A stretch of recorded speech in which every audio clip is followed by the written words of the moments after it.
Welcome to Positive Talk with Kevin McDonald. Hey, that's me. Hi, and welcome to Positive Talk. Our show features the best positive stories and people from around the globe as we endeavor to answer the universal question of why am I here and what is my purpose? Understanding that can change everything, and knowing your greatness is fundamental to living your best life. So join us right now as together we work to create the adventure of our lifetime.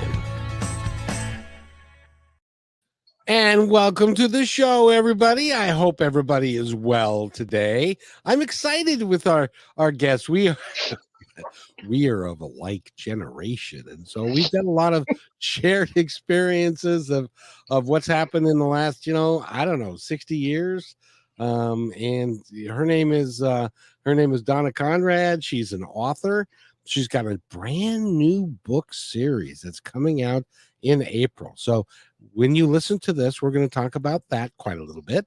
And I want you to then go ahead and pre-order that book so that when it comes out in April, she can be on the bestseller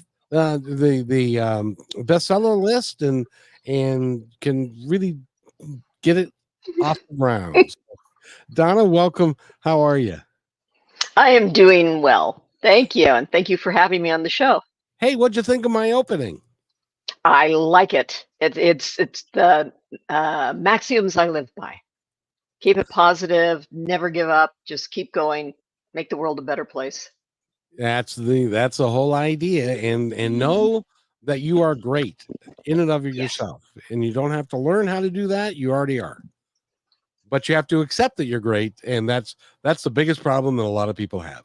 And once you do that, then you can go on the grand adventure that is life, which you are in the middle of a grand adventure. You're doing a bunch of positive podcasts, and you're getting the word about your book out there, and you've got your first book that I want to talk about a little bit because it goes all the way back to the fabulous 60s. And tell us a little bit about, first of all, about you, how you became a writer, what decided you to do that, and all of your bio. All of my bio. Oh my goodness. It reads truth is stranger than fiction. All the things I've been and done, things that I've been and done in my life. I think I've always wanted to be a writer. I think you hear that with especially novelists, that it's something, storytelling. My Celtic or Irish grandpa was a fantastic storyteller. And I loved how he was able to create worlds and moods and just everything, transport you to another place, another time. And I think I learned very early that this is a tremendous gift that we offer to people to allow them to experience something other than themselves. There's nothing better than to have a fine story by somebody that's got the chops for it, if you know what I mean. Oh, he certainly did. He was great. He was a big red Irishman. He was, and my grandmother was a tiny little black Irish, with the pale skin and the deep blue eyes and the black hair. And they just looked like Mutt and Jeff, for anybody who knows that analogy. You gotta go back in time for that one. Yes, quite a bit, even past our time. Yeah, that's from the 40s and 50s, I think, maybe even the 30s. Think so. So starting with that, then just wanting to do. I was a high school English teacher, but I think the person who gave me my true love of writing was a high school English teacher. Whoever has read House of the Moon, or when you do, I was a freak in the 60s, which means I did every drug known to woman at that time and was really on a downward spiral. And I got bumped up from one English teacher, bumped me up from dumbbell English, is what we used to call it, to college prep. And David Sundstrand was the teacher, and he saw something in me and took an interest in me and really gave me what you're saying, to recognize my own genius, my own abilities. And that's because he recognized them. And then he gave me the courage to face that And from that time on, I wanted to be a writer. I became a high school English teacher and did lots of other things, and was a journalist for 18 years. So it's You a know, journey. it is. It's a journey and it's a grand adventure. You know, I was talking with somebody just the other day, and you're the second person that in like 3 days that has said, um, this teacher that I had really made a difference in my life. So if you're a Mhm. teacher out there, or you're a Mm. teacher wannabe out there, I highly encourage you to follow through with that, because not only can you make, it's not a great living, but it's a decent living, but you will have the opportunity to impact young people in such a positive way. And I'm sure that your teacher, is he still with us? Do you have any idea? He is, as of a year ago. I actually got to see him after 45 years. When my book came out, some people said, "Hey, you're in this book." And he got in touch with me, and we met at a writers' conference where I was teaching. And it was like no time had passed. But it was such a beautiful meeting because he started telling me what he saw in me and his perceptions of me when I was 17 years old, when I hated everybody. You know, the world could just go away. It was horrible. And he was it he saw it in me, and he's seen it in so many other people. So two teachers out there, just bless you. You have an impact that sometimes you may never know, but it's there. Truly is. Oftentimes. Yep, oftentimes you may never have a student come back, but I'm willing to bet that you've had students come back and say, "Boy, Miss Conrad, you really made a difference in my life." Some I do have that with people that have read my books or taken my workshops at writers conferences. And I try to stay in touch with everyone. And I'm kind of an open book. After you read House of the Moon, there's not too much else to hide about my life. And to just talk with people and to know that you impact people, that you give. And to me, the most beneficial thing you can do for somebody is to see that genius, that creative spark that's within them, and encourage that. I don't really think you can um, teach that much other than something that I said. Sorry, I'm rambling here, but something that I said Oh, you're years fine. ago, and it's on my computer, is belief in oneself is something fate finds almost irresistible. That is And I so true. tried to I try to pass that on to people. Just believe, don't give up, keep going. Know that you are great, and your Mhm. greatness will come out when you know that that is the case. Unbelievable things can happen for you. Absolutely. But it's unfortunate that most of us go, "No, I'm not that good. I'm not great. I'm struggling. I've got, Mhm. and until you make that fundamental switch, and which you did at one point and started writing. Because Yes. you didn't write when you were real young. It took a little while. It took a while, and just as an inspirational story, the first book I ever wrote is in the virtual file drawer. Will probably never see the light of day. But I wrote an entire book, start to finish, character development, everything. It's not very good, but it led me down the path to knowing what it takes to finish a book. And people Yeah. say there are books inside of everyone. Well, it has to come out and you have to try. And if it turns out that it's not the book that you were meant to write, you still wrote it and you Yeah. move on.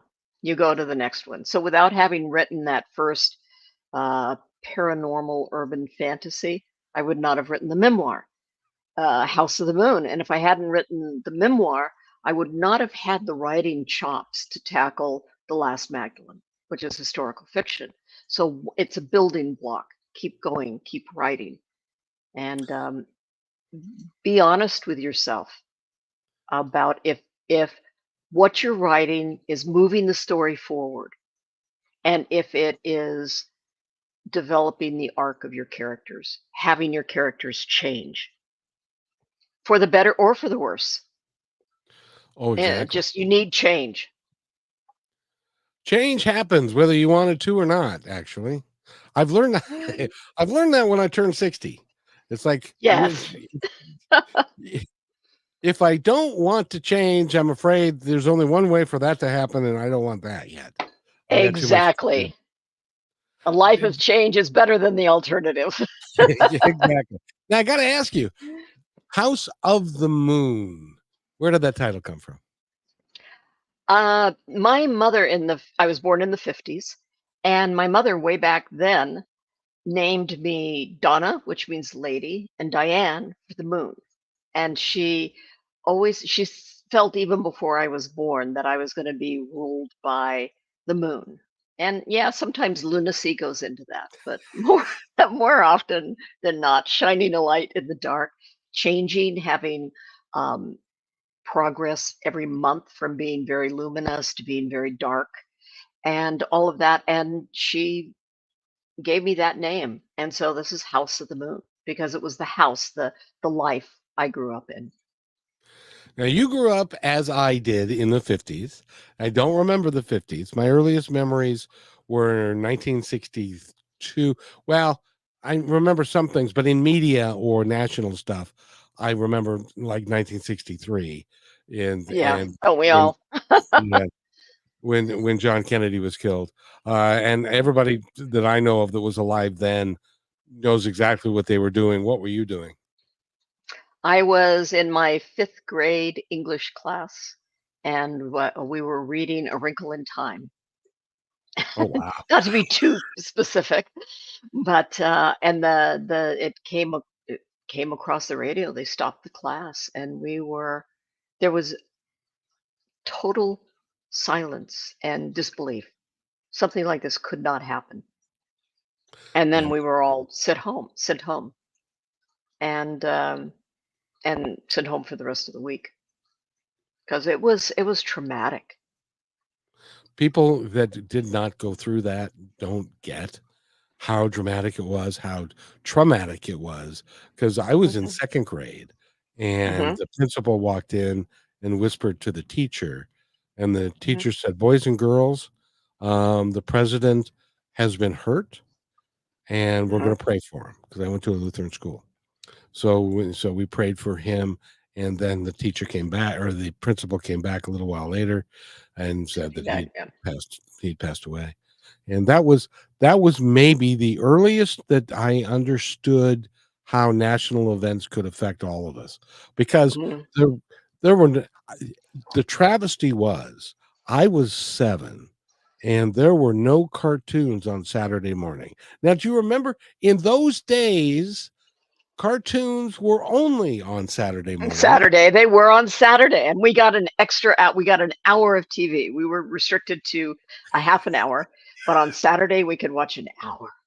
Yes, and I remember there being um, great big rollouts for the new season that would happen on a Saturday, and they announced all the new cartoons that were going to be out there. It was a big deal. Now it's not. Hmm. You have cartoons 24/7 now.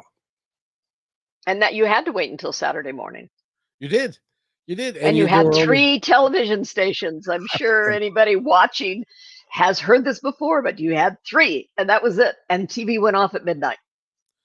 yeah, it was like you got the national anthem, and then boop And after the screen, the test pattern thing. the test batter, yeah, that was it. And then it So would start up at 6 again, yep, a so different it time. it was a different time, and, the interesting thing about that time was that there was a young, vibrant generation that was Yes. coming up, that wasn't gonna be ruled by the man, that was going to be independent. They were going to, they were gonna make love and not war, and there was quite a bit of, chemical usage, back then with Yep. what was his name? Timothy Leary or That's yeah, you picked it right off the top of my head. He he's the one who created or promoted LSD, and then there was acid. There was all kinds of, well, acid is LSD, but there was all kinds of of different stuff. And apparently you were a couple years older than me, so I was a little young to embark on the chemical experiences of the 60s, but you were right in the wheelhouse. I was. To me, I was still young. I was like 14. And the reason I was just brought into the fold was my sister was 4 years older than I. Ah, I yep. was. And my father, for everybody, was an undercover narcotics agent for the state of California. This is in your book. This is so cool. It's so cool.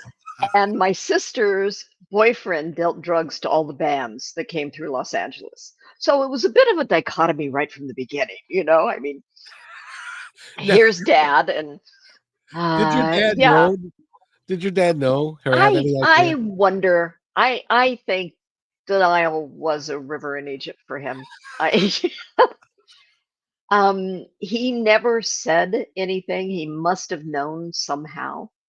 But when my sister had one joint, one marijuana cigarette on campus, she got expelled from school, and he sent her to the Bay Area in 1965 because she had a drug problem. Hmm. Before he died, I said, "Do you see any irony in that?" And he said, "No." So, yeah, she came back and after like 2 years or something, and was heavily into drugs. Unfortunately, she stayed pretty heavily into drugs for most of her life. Whereas when I started college, and by the time I was halfway through college, I had just given it up and said, "Okay, I don't want to do this anymore. I prefer to think, you know, on a day-to-day basis. Let's just get back." Uh, But my life had normalized. My life as a teen was so unpredictable, so scattered, and so much dichotomy between what my dad was saying, what was going on in the world, um, that drugs normalized my day-to-day existence. And then once my outer existence started to normalize, I moved out on my own. I had a job. I was going to college. It was like, I don't need this anymore. Exactly. And you got to remember, most of the parents of us in the 60s that became of age, I became of age in the early 70s, but they were from the 40s. They were born Yes. in the 30s or 40s, and so 20s, my parents. and so this brand new culture that was out there, and the flower power, and all the places that we were going and doing, and the things that was way beyond them. They had no idea. And of course Mhm. there was there was that film that was made about pot, the demon movie. Reefer madness. That's it, Reefer Madness. Smoke one pot cigarette and you'll be hooked on mainlining heroin within a week. Yes, the demon drug. And they it is amazing the misinformation that we all got way back then. And But to me, you know, they grew up in a generation, they went through the Depression, they yeah, went through World War II. They were raised that you did whatever your elders said. You marched in step, you did what you were told, and you did not ever question an adult. Even when I grew up, I didn't even know my mother's first name till I was like 16. I would never think of calling a neighbor's friend by their first name. It was always Mrs. or Mr. something. yep. And so for us as a generation to say, we don't have to live by your rules, we don't have to live by your command. And no, you can say we have to go in the draft and go to Vietnam. We're not going to do it. That was it was revolutionary, but it was also rebellion on a scale that they could not comprehend.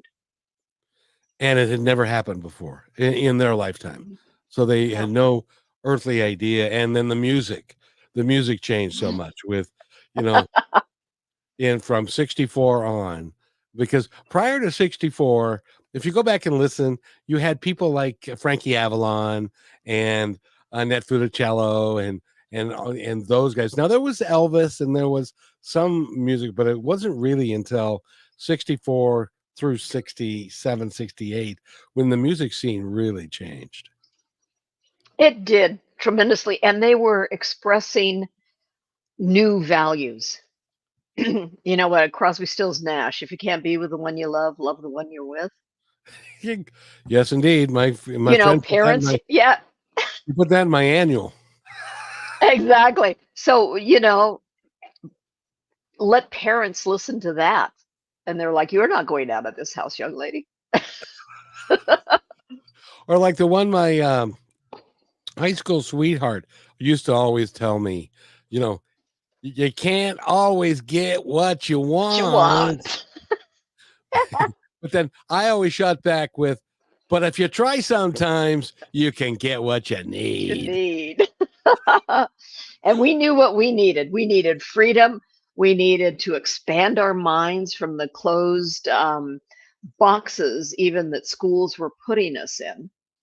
And we needed our freedom. And that's what we were fighting for. It wasn't to take down, well, yeah, some people thought they wanted to take down the old establishment. What it was just for me, it was just let me be who I want to be. I want to be an artist. I want to write. I want to express myself. And it was like, no, maybe you could be a secretary. Maybe you could be a teacher. Maybe. But then you get married and you have babies and you live the life your husband wants you to live. And remember that from the generation before us, Hmm. moms very rarely worked. Dad Hmm. would work and he'd bring home the bacon, and mom might have a part-time job or something, but she was, unless there had been an accident and she was a widow, or there had been a divorce, which divorce was really negatively thought of back then. A lot of Absolutely. people, including my parents, if they ended up being married for like 53 years and probably had a great time about a third of that. Other than that, it was, Exactly. But you you know, didn't get divorced. And like my mom, people don't realize that in the 60s, it's one of the reasons I wrote this book was to set the record straight about the repression of groups of people, not only, the African Americans and the Hispanics, women in general were repressed. And my mom couldn't even get a driver's license unless my dad approved it. And he didn't approve it until he wanted her to go to work. isn't That you that couldn't crazy? you couldn't own a house, you couldn't get a credit card in your name, you couldn't do any of these things. It was very hard even for a single woman with children to rent an apartment. They were suspect, and it was coming out of the hippie movement and civil rights came the women's rights movement, and we're still fighting that. Women still aren't paid the same as men. But back then, I mean, I was fired from a job because I had birth control pills. I was 18 years old. I had birth control pills and they fell out of my purse. Somebody in the office saw it, told the boss, and I was fired because we don't employ women like you. No, girls like you, excuse me. Uh, Yeah.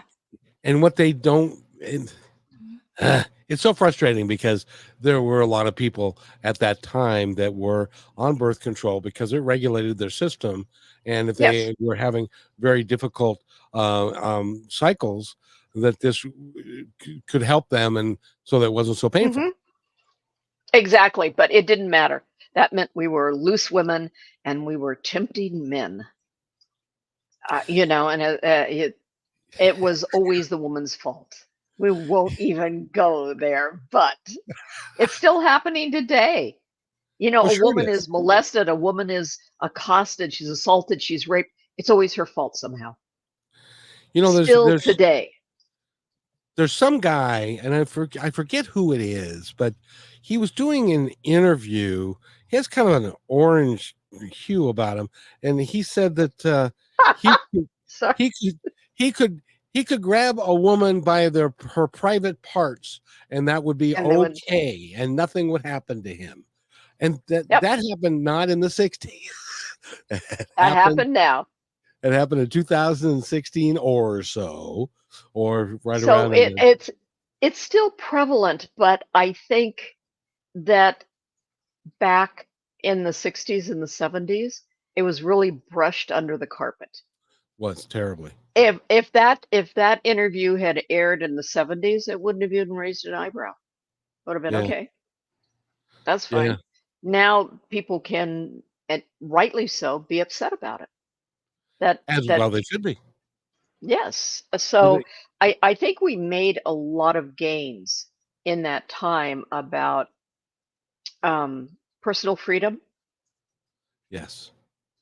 But you know what kills me is that there's still people that will say when they hear that particular interview, they'll say, "Well, boys will be boys," and it's like, no, men don't talk like that. Men don't do that kind of thing. Men are respectful to women, and it just floors me that we think that we still give people a pass. And in those days, it Mhm. didn't even. The difference is, at least now it comes up. In the old days, it never would have even come up.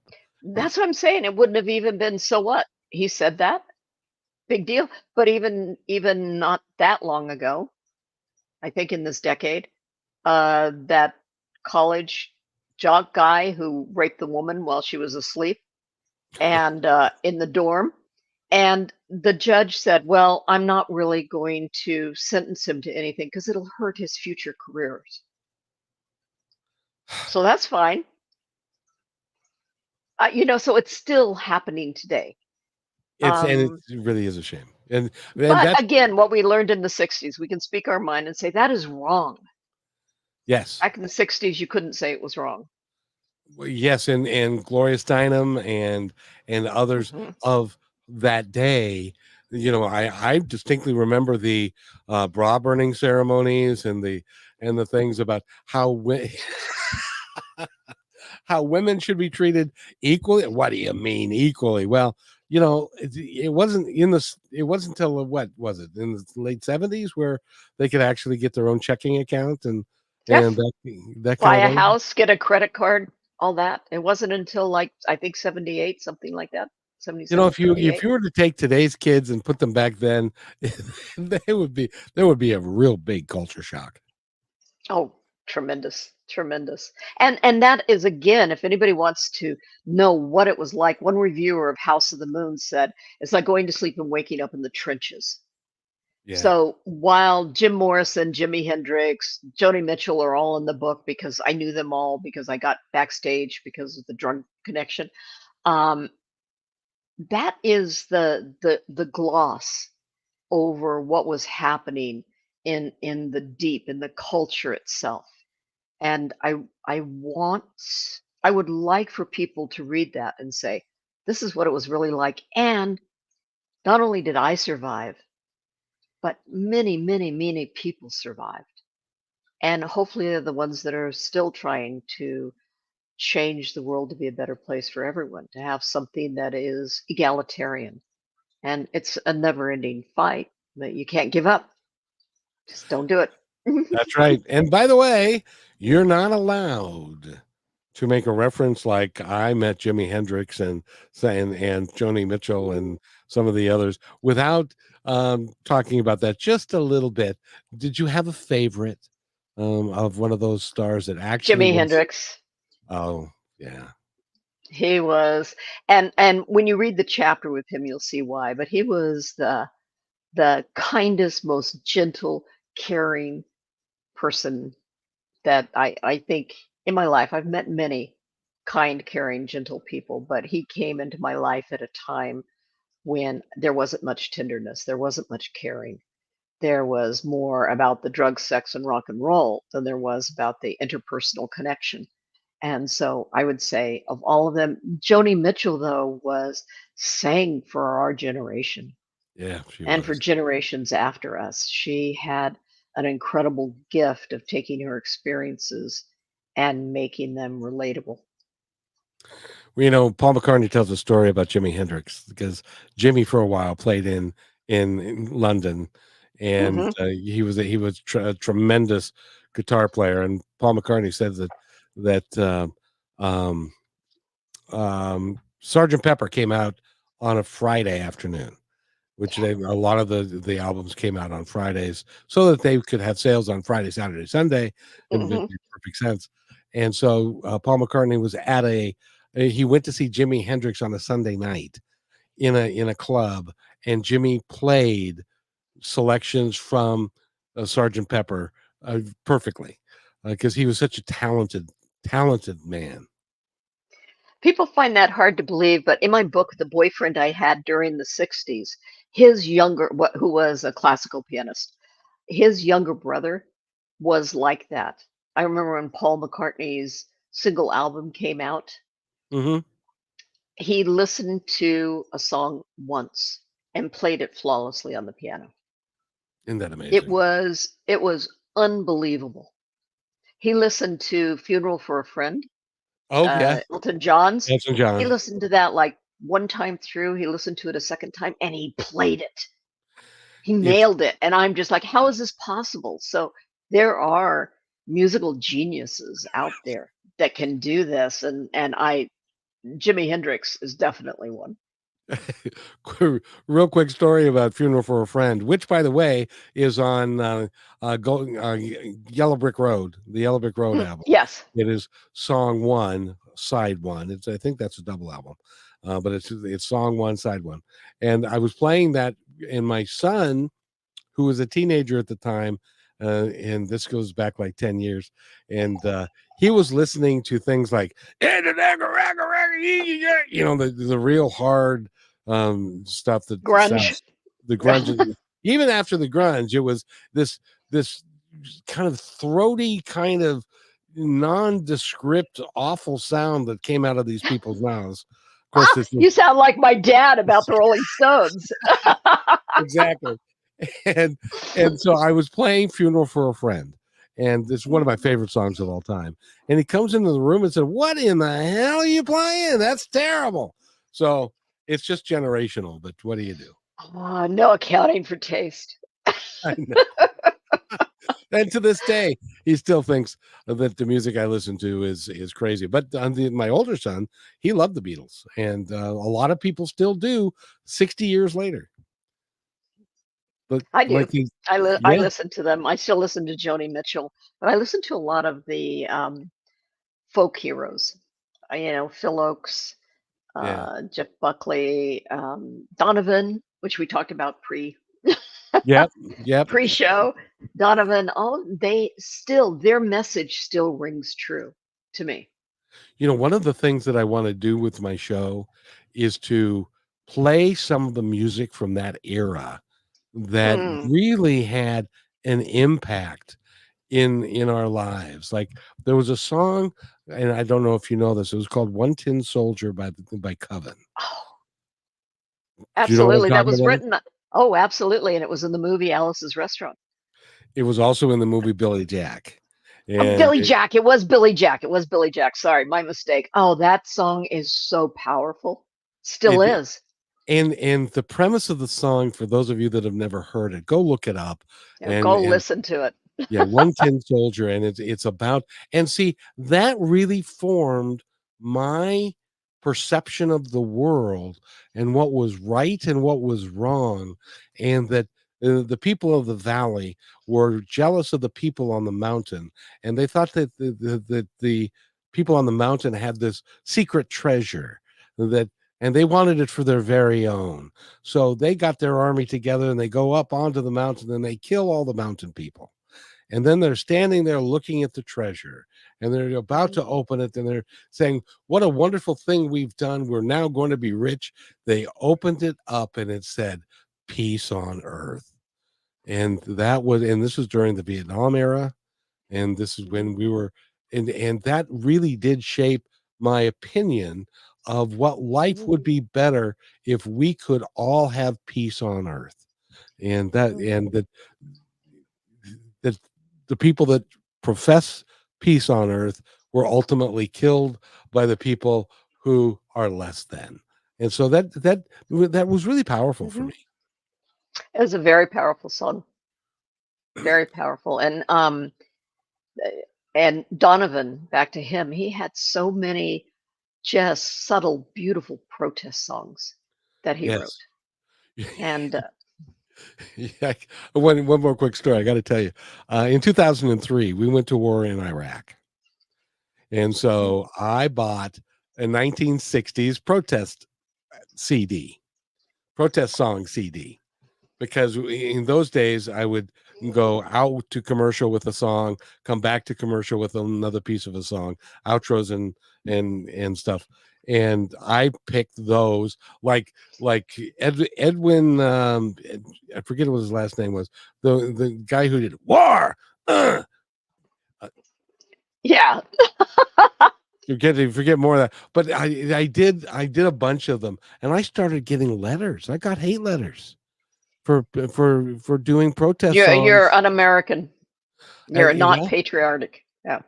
yeah, it was crazy. So me, being the brave soul that I am, pulled them and didn't play them anymore. Well, we do what we can when we can. And Maya Angelou said something, I think I'm paraphrasing. Do the best that you can. And when you know better, do better.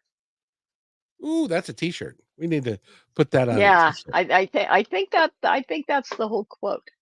Um, but she's another incredible voice that we've just recently lost. And but that's the beauty of music, as long as CDs or digital is out, the beauty of poetry, of writing, any of that. The words outlive the creators, and they can And speak yeah, to a new generation in perhaps a different way. and that is so true. So if you are, and this is, I believe this firmly, this show is going to outlast me. It will be somewhere in the world long after I'm gone. Your books are going to be here long after you're gone. Musicians, Hmm. same thing.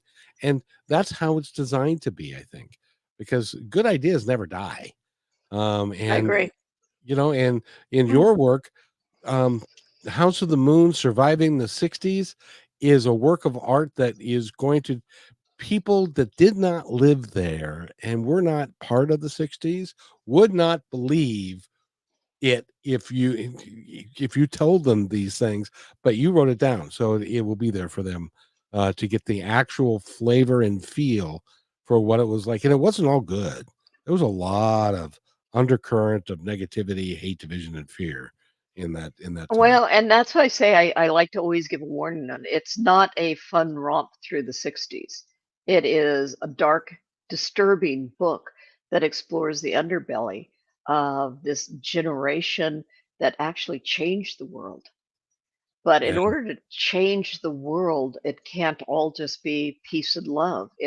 There has to be um, an undying dedication to change, to face the the the repression, to face being able um, to say, I stand here even if you're going to arrest me, even if you're going to hit me with a billy club, even no matter what you're going to do to me, I will stand here. And I think my generation learned this from the civil rights movement. The Hmm. people who did the sit-ins, the people who did the marches, all of that, they were so courageous. And I think my generation took from that and said, okay, now we need to do this to try to establish peace. And the one song, going back to music, that was played worldwide in 1967, first time it ever happened, was called "All You Need Is Love," and Hmm. that was in 1967. That was a new concept, Hmm. really, that all anybody need. I mean, we talked about romantic love a lot and girl plus boy and that kind of thing, but we didn't talk about all the world needs is love, and It's that love. Yeah. and that opened up a lot of young minds like mine that said, well, why do we have to hate each other? Why can't we be kind? And that has kind of led me through And Mhm. so I love that you've written that, and that is going to be a surviving memory of the '60s forever. But you're not done yet. You've got some other. And that's a wonderful segue into the Last Magdalene because it's dealing with basically New Testament times and recasting the people involved as demythified human beings. What they went through. I mean, Judea at the time of the New Testament was under Roman occupation. There are so many corollaries to the 60s. And I would say that the man we've come to know as Jesus, who would have been Yeshua Bar Joseph, was, I forget who said this, but a rabble rousing rabbi. I mean, he came out of Galilee and he was challenging the status quo. He was saying, no, this is not how you do it. You love your neighbor, you turn the other cheek, you include everybody. So his message was um, being inclusive as opposed to exclusive. And at that time, Mary Magdalene, Miriam, who the book is about, it's her story, it's a first person narrative. It was women had rights. They had the right to inherit, they had the right to choose their own husband, they had the right to not be married, they had the right to own their own property. And Rome came in as the ultimate patriarchy and said, what? Women shouldn't have these rights, and started cracking down on it. And the high priesthood in Jerusalem, and the name Caiaphas comes down to us in the Bible, but there were many other high priests, was the main collaborator with Rome. And so Mhm. it all descended upon this particular time to eradicate women's rights, to eradicate the worship or the adoration of a feminine divinity that cared for women, and the structure of Hebraic law in Jerusalem and Judea and Galilee. So it was a pivotal time too. I often say that Galilee was the Berkeley of the 60s. It Yeah, I agree with you. uh, every rebellion against the Greeks, against Rome, it all started in Galilee. Well, So, yeah, and the interesting thing about that is the Pharisees and the Sadducees and the religious people of power aligned themselves with the powerful Pontius Pilate and others. Herod would be another one that they allied mhm, themselves with those folks because they wanted to maintain their their power, power. and they And could Herod do. Antipas was always looking, he wanted to be the king. He wanted to take over what his father, Herod the Great, wanted. And so he was always pandering to Rome. And And that's so he yeah. would do anything, kill anybody. Back then in the 60s, we would be arrested. A few of us were killed, but to Rome, you said Rome was wrong, you died. End Yeah, of story.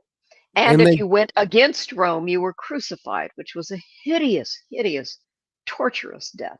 That it's still. I had to write about it, so I learned way too much about crucifixion for to sleep well at night. it was interesting in like the Passion of the Christ and others. Hmm. um they try and depict it as it kind of happened, but it it was not as sanitized Oh as goodness, no. as we have seen it. It was, well, crucifixion was to it was designed to be the most horrific way, and they did that on purpose, and they put you on a tree so that everybody could look at you and say, so step out of line, treason against the state, and this is where how you're going to end up. This is what happens unless you're a Roman citizen. Yes, So and if they you're not, just if had you're a you. Roman citizen, then you got to be thrown off the Tapian Rock or something, something else, a faster death. But that whole thing. So I'm seeing more and more after they've been written the correlation between these two times, these two people. That the Magdalene stood up. I cast her as an equal in in knowledge, in love, in forgiveness, in acceptance as Jesus.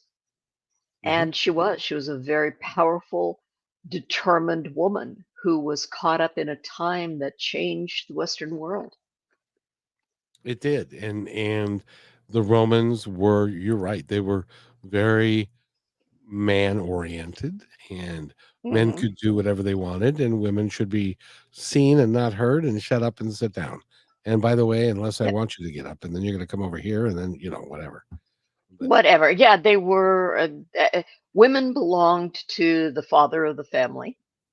He had life and death over them. And then once they were married, they belonged to their husband.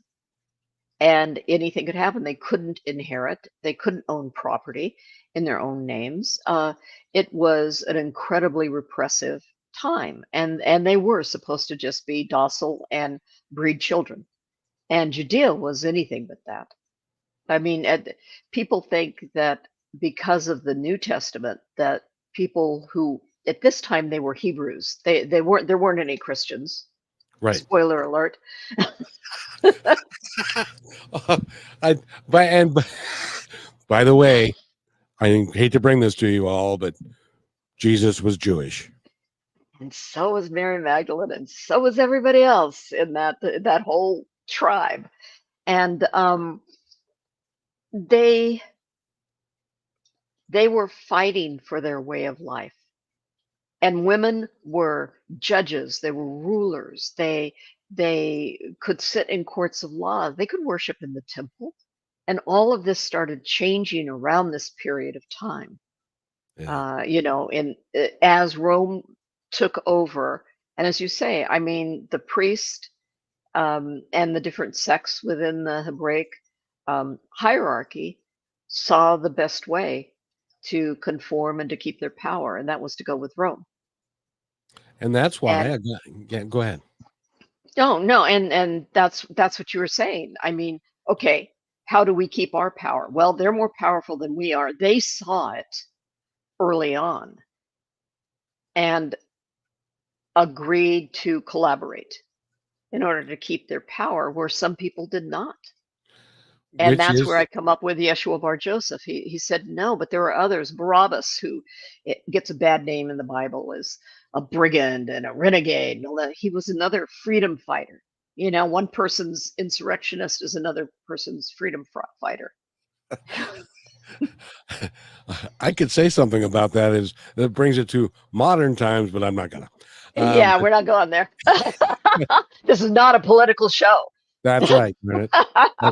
But no, you are so right. And what they did then is the leadership of the church could then take people that were rabble rousers and those that were trying to initiate change, and which is what an odd concept, to love everybody equally and and stuff. How could you do that?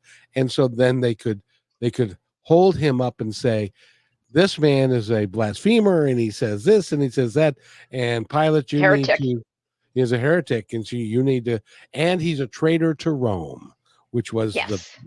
because he wants to take over the kingship of Rome, and the emperor. He wants to become emperor of Rome, and that's ultimately what Pilate decided. But he still wanted to kill Barabbas first.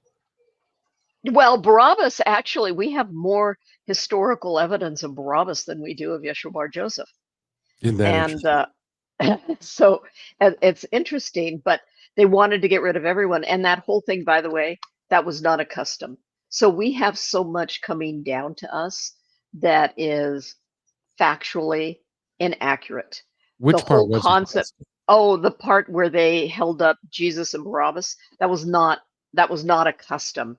And they No, made it a custom to once again shift the blame from the Romans, where they were trying to establish this new religion, to the Hebrews, because then it's not my fault.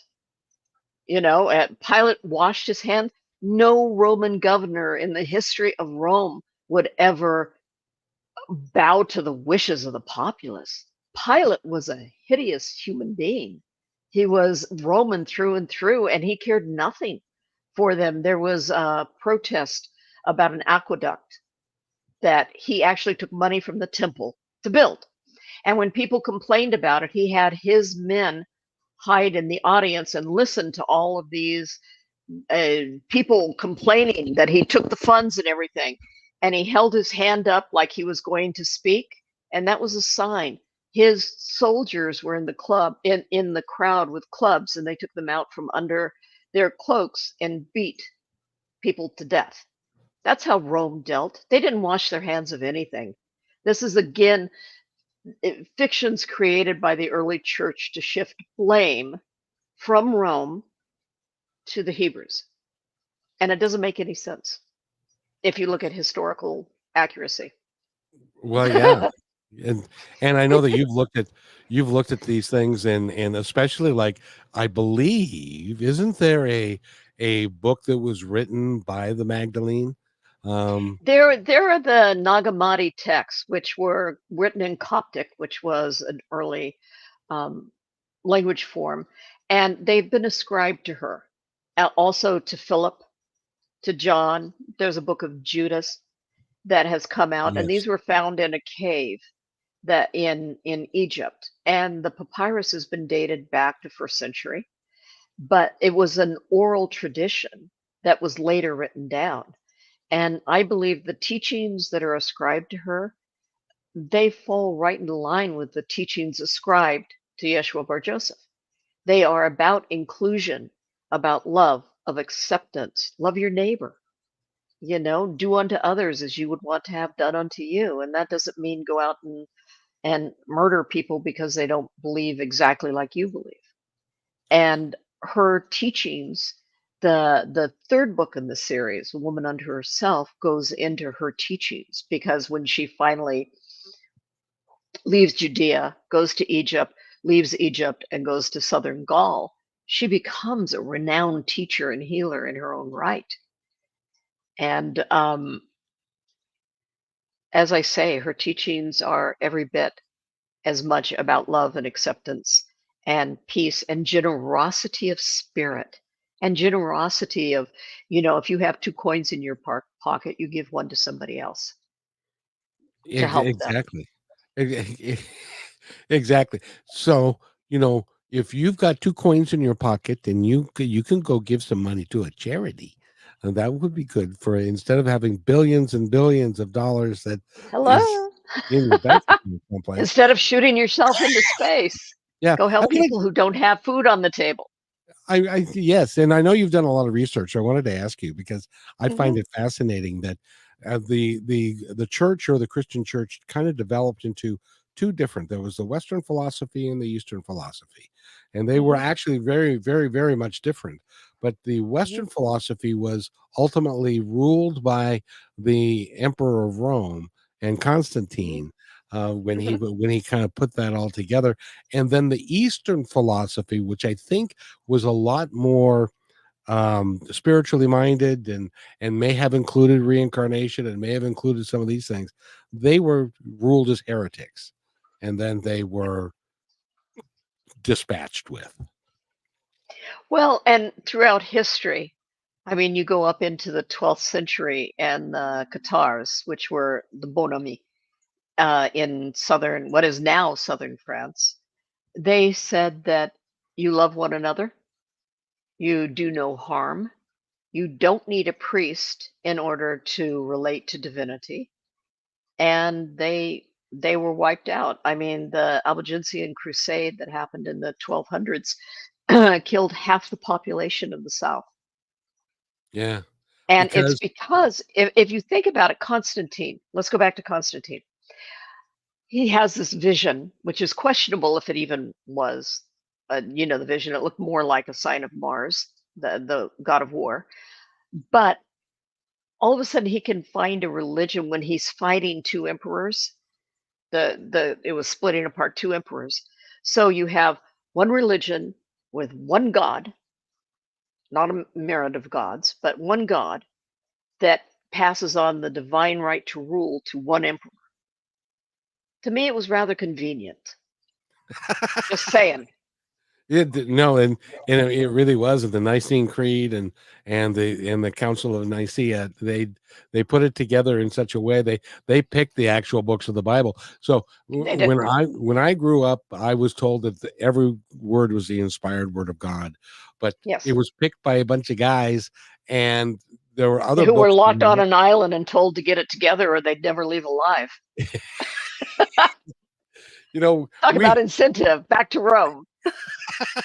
We're talking with Donna Conrad. Go to her website, which is donnaconrad.com.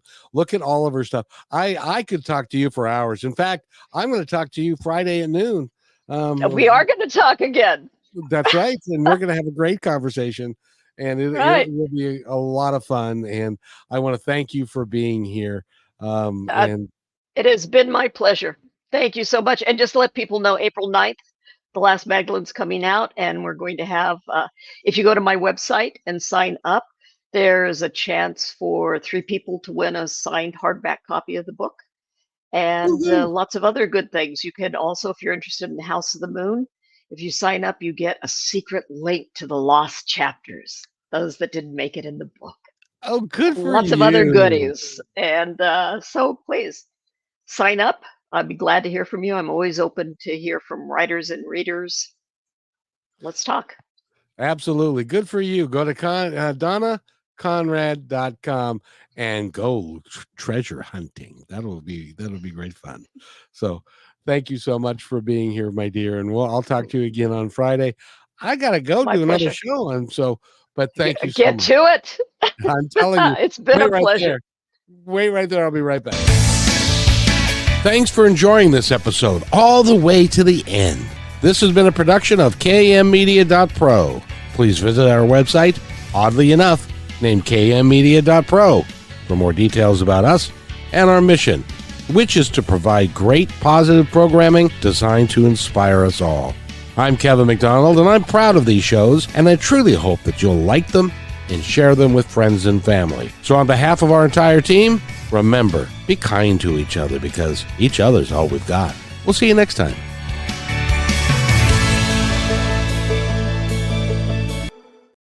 That was fun. Thank you. I'm so glad you don't do anything political.